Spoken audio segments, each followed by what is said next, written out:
Hello YouTube, this is me and my Dragon Caterpillar here. We are here to review the last final episode of Dragon 9 Realms Season 1, Fault Ripper. Okay, no, seriously guys. We are here to review the last episode of Season 1. So, let's begin. This episode opens up with an earthquake, and quite honestly, it's really horrifying seeing everyone scared because throughout the season, at least for each episode, there's always been like an earthquake. And now that we're up to the finalized episode, we finally find out what happens. Now, of course, before we do, everyone is in the meeting room, even the kids, to discuss what to do, how to stop the earthquakes. They believe they have to blow up something that's underground, where they believe where it's causing the earthquakes, and it should stop it. Now, of course, it doesn't really make any sense when you think about it. I mean, I'm not a genius that knows this stuff, but how does that technically stop an earthquake if it's under a fissure?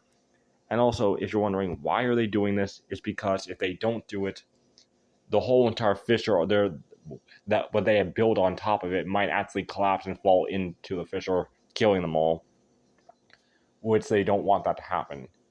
And that's actually bad news. And of course, we meet someone new as well.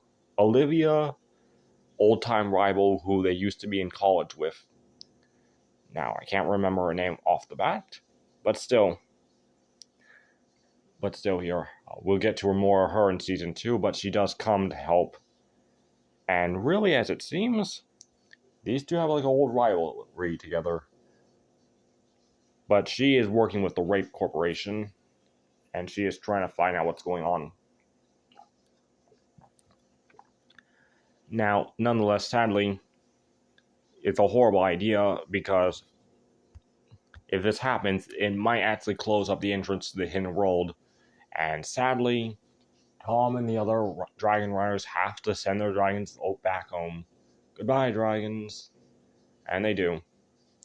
And then quickly, and really because of that, it's like, what? Really? You just all got your dragons and now you gotta say goodbye to them? But right after they do that, guess what happens? A dragon flies over and it's the Fault Ripper. The Fault Ripper's dragon design, I got to be honest, I think it's actually pretty cool looking dragon. It's blind. It has big ears that are part of its horns. But in all honesty, I do believe this dragon doesn't really look like a How to Train Your Dragon style. Honestly, I see this fantasy dragon can actually be put into any other fantasy dragon show. Because it looks so generic. I mean, with Ooh and Wei, like I said in my Ooh when I was talking about their design, it looks like a mix of Hookfane and Blanche. I can't remember that dragon, that Rough Nut and Tough Nut had, how they name him.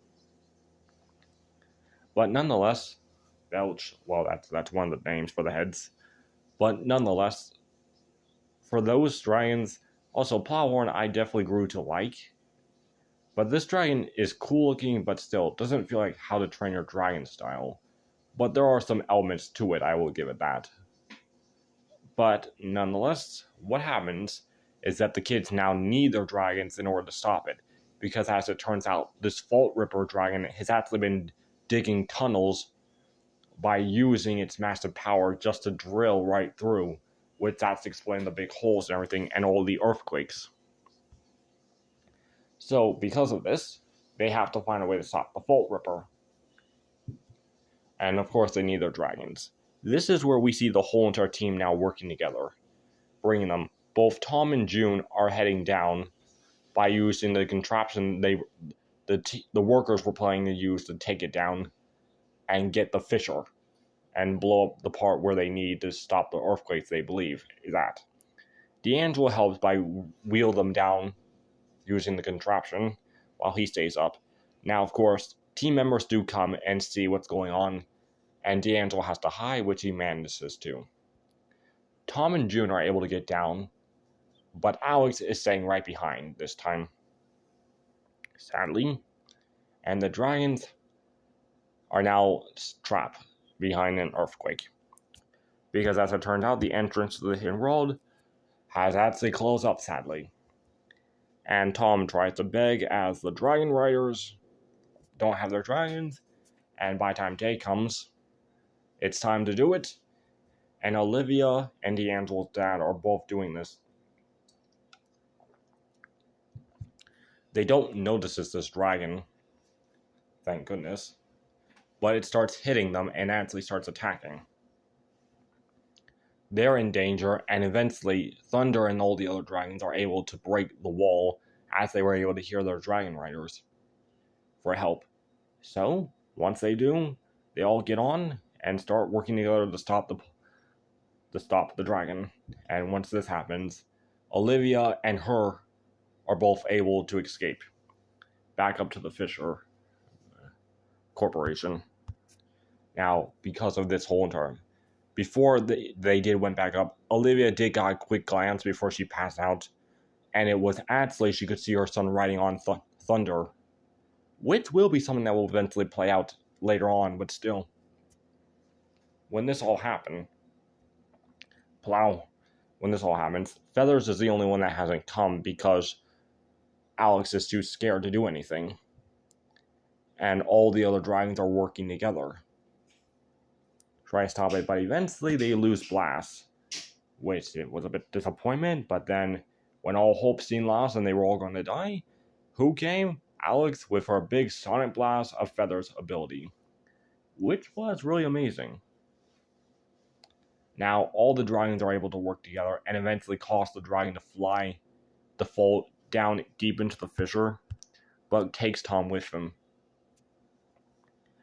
And everyone thinks Tom has died, and June starts crying.